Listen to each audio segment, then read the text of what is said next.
Public ಟೈಮ್ಸ್ಗೆ ಸ್ವಾಗತ. ಇವತ್ತಿನ ಈ ಪತ್ರಿಕಾಗೋಷ್ಠಿಗೆ ಬಾಗಲಕೋಟೆ ಜಿಲ್ಲೆಯಿಂದ ಆಗಮಿಸಿರುವಂಥ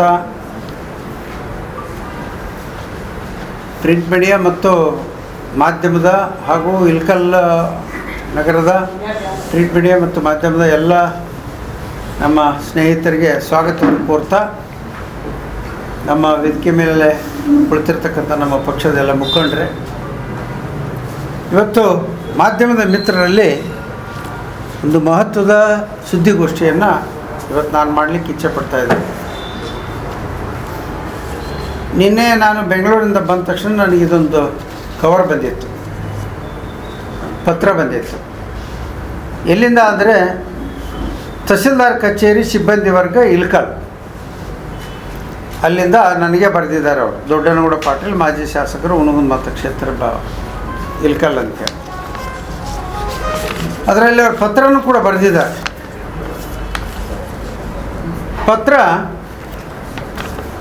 ಪತ್ರದಲ್ಲಿ ಅವರು ಹೇಳಿದ್ದಾರೆ, ಇವರಿಗೆ ಮಾನ್ಯ ಶ್ರೀ ದೊಡ್ಡನಗೌಡ ಪಾಟೀಲ್, ಮಾಜಿ ಶಾಸಕರು, ಹುಣಗುಂದ ಮತಕ್ಷೇತ್ರ, ವಿಷಯ ನೊಂದ ತಹಸೀಲ್ದಾರ್ ಕಚೇರಿಯ ಸಿಬ್ಬಂದಿಗಳಿಗೆ ನ್ಯಾಯ ಕೊಡಿಸುವ ಕುರಿತು. ಅದು ನನಗೆ ಬರೆದಾರೆ. ಮಾನ್ಯರೇ, ಮೇಲ್ಕಣಿಸಿದ ವಿಷಯಕ್ಕೆ ಸಂಬಂಧಿಸಿದಂತೆ ನಾನು ತಹಸೀಲ್ದಾರ್ ಕಚೇರಿ ಇಳಕಲ್ದಲ್ಲಿ ನೌಕರಿ ಮಾಡುತ್ತಿದ್ದು, ದಿನಾಂಕ 9/10/24 ಮಾನ್ಯ ಬಾಗಲಕೋಟೆ ಜಿಲ್ಲೆಯ ಲೋಕಾಯುಕ್ತ ಅಧಿಕಾರಿಗಳು ಸಾರ್ವಜನಿಕರ ಕುಂದುಕೊರತೆ ಕಾರ್ಯಕ್ರಮಕ್ಕೆ ಬಂದಿದ್ದರು.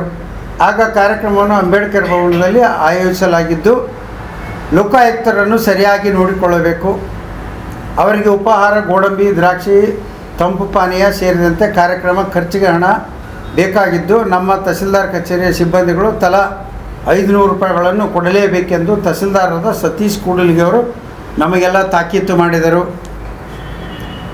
ಆಗ ನಾವು ತಲಾ 500 ರೂಪಾಯಿಗಳನ್ನು ಶ್ರೀಮತಿ MB ಗುಡ್ಡಿಮಠ ಅವರ ಹತ್ತಿರ ಕೊಟ್ಟಿದ್ದೇವೆ. ಅಂಬೇಡ್ಕರ್ ಭವನದಲ್ಲಿ ನಡೆದಿದ್ದ ಲೋಕಾಯುಕ್ತರ ಕಾರ್ಯಕ್ರಮವನ್ನು ಮುಗಿಸಿ ತಹಸೀಲ್ದಾರ್ ಕಚೇರಿಗೆ ಎಲ್ಲರೂ ಬಂದೆವು.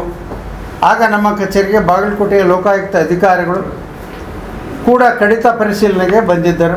ಕೆಲ ಹೊತ್ತು ಕಚೇರಿಯಲ್ಲಿ ಕಡಿತ ಪರಿಶೀಲನೆ ಮಾಡಿ ಬಾಗಲಕೋಟೆ ಲೋಕಾಯುಕ್ತ ಅಧಿಕಾರಿಗಳು ತಹಸೀಲ್ದಾರ್ ಕಚೇರಿಯಿಂದ ನಿರ್ಗಮಿಸಿದರು.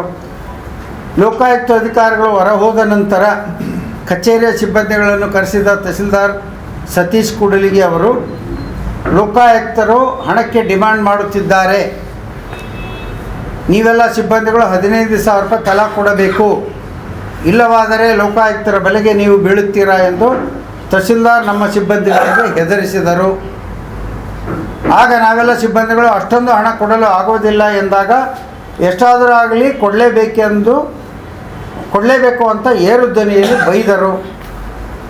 ಆಗ ವಿಧಿಯಿಲ್ಲದೆ ನನ್ನನ್ನು ಒಳಗೊಂಡು ನಮ್ಮ ಕೈಲಾದಷ್ಟು, ಅಂದರೆ ಕೆಲವು ಸಿಬ್ಬಂದಿಗಳು 5,000, ಕೆಲವರು 10,000, ಈ ರೀತಿ ತಹಸೀಲ್ದಾರ್ ಸತೀಶ್ ಕೂಡಲಿಗೆ ಅವರಿಗೆ ಹಣ ನೀಡಿದೆವು. ಆಗ ತಹಸೀಲ್ದಾರ್ ಅಲ್ಲೇ ಇದ್ದ ಪೇಪರ್ನಲ್ಲಿ ಯಾರು ಎಷ್ಟು ಹಣ ನೀಡಿದ್ದಾರೆ ಅಂತ ತಮ್ಮ ಹಸಿರು ಪೆನ್ನಿನಿಂದ ಹಣದ ಮೊತ್ತವನ್ನು ಸಿಬ್ಬಂದಿಗಳ ಹೆಸರಿನ ಮುಂದೆ ಬರೆದುಕೊಂಡರು. ಸದ್ಯ ಲೋಕಾಯುಕ್ತರ ಹೆಸರು ಹೇಳಿ ಹಣ ಪಡೆದ ಸಿಬ್ಬಂದಿ ಸಂಬಂಧ ತನಿಖೆ ನಡೆಯುತ್ತಿದ್ದು, ತಹಸೀಲ್ದಾರ್ ಲೋಕಾಯುಕ್ತರ ಹೆಸರಿನಲ್ಲಿ ಹಣ ಪಡೆದ ಬಗ್ಗೆ ಯಾರಿಗೂ ಹೇಳಬಾರದು ಎಂದು ಮಾನಸಿಕವಾಗಿ ಹಿಂಸೆ ನೀಡುತ್ತಿದ್ದಾರೆ. ಹಣ ಪಡೆದವರು ತಹಸೀಲ್ದಾರರು, ಆದರೆ ಕೆಲಸವನ್ನು ಸಿಬ್ಬಂದಿಗಳ ತಲೆಗೆ ಕಟ್ಟಲು ಪ್ರಯತ್ನ ಮಾಡುತ್ತಿದ್ದು, ಈ ಸಂಬಂಧ ಲೋಕಾಯುಕ್ತರ ಕಾರ್ಯಕ್ರಮಕ್ಕೆ ಹಣ ಪಡೆದಾಗ ಶ್ರೀಮತಿ MB ಗುಡ್ಡಿಮಠ ಅವರು ತಮ್ಮ ಸ್ವಂತ ಹಸ್ತಾಕ್ಷರದಿಂದ ಲೋಕಾಯುಕ್ತ ಖರ್ಚಕ್ಕೆ ವೆಚ್ಚಕ್ಕೆ ನೀಡಿದ ವಿವರವನ್ನು ಬರೆದಿರುವ ಕಚೇರಿಯ ಹಾಳೆ ಮತ್ತು ಲೋಕಾಯುಕ್ತರ ಹೆಸರಿನಲ್ಲಿ ಸಿಬ್ಬಂದಿಗಳಿಂದ ಹಣ ವಸೂಲಿ ಮಾಡಿ ತಹಸೀಲ್ದಾರರು ತಮ್ಮದೇ ಸ್ವಂತ ಹಸ್ತಾಕ್ಷರದಿಂದ ಹಸಿರು ಬಣ್ಣದ ಪೆನ್ನಿನಿಂದ ಮೊತ್ತದ ವಿವರ ಬರೆದುಕೊಂಡು ಕಚೇರಿ ಹಾಳೆಯ ನಕಲು ಪ್ರತಿಗಳನ್ನು ಈ ಪತ್ರದೊಂದಿಗೆ ಕಳಿಸಿಕೊಡುತ್ತಿದ್ದೇನೆ.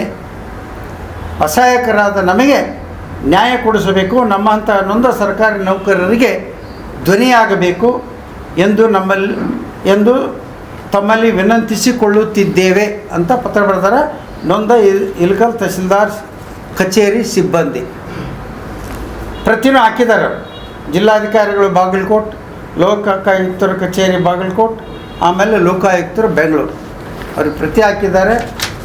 ಇದರಲ್ಲಿ ಇಲ್ಲೊಂದಿದೆ, ಅವ್ರು ಏನು ಹೇಳಿದ್ರಲ್ಲ ಗುಡ್ಡಿಮಠ ಬರೆದಾರೆ ಅಂತೇಳಿ. ದಿನಾಂಕ 9/10/24 ಲೋಕಾಯುಕ್ತರಿಗೆ ಖರ್ಚು ವೆಚ್ಚಕ್ಕಾಗಿ 500 ರೂಪಾಯಿ ಅಂತ ಅವ್ರ ಹೆಸರು ಬರೆದಾರೆ ಎಲ್ಲರದು. ಆಮೇಲೆ ಈ ತಹಸೀಲ್ದಾರ್ ಕಚೇರಿಯಲ್ಲಿ ಒಂದು ವೇಸ್ಟ್ ಪೇಪರ್ ಹಿಂದ್ಗಡೆ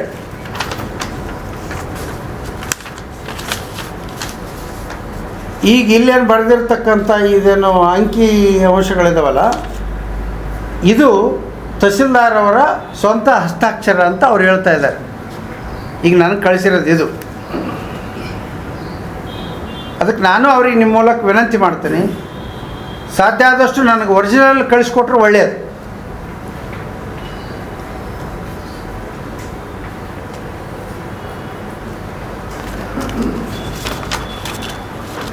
ಈ ರೀತಿ ಈ ಹುನಗುಂದ ಮತಕ್ಷೇತ್ರದಲ್ಲಿ ಭ್ರಷ್ಟಾಚಾರ ತಾಂಡವಾಡ್ತಾ ಇದೆ. ಸುದ್ದಿಗಳನ್ನು ನೋಡಲು ಪಬ್ಲಿಕ್ ಟೈಮ್ಸ್ ಸಬ್ಸ್ಕ್ರೈಬ್ ಮಾಡಿ, ಬೆಲ್ ಬಟನ್ ಒತ್ತಿ.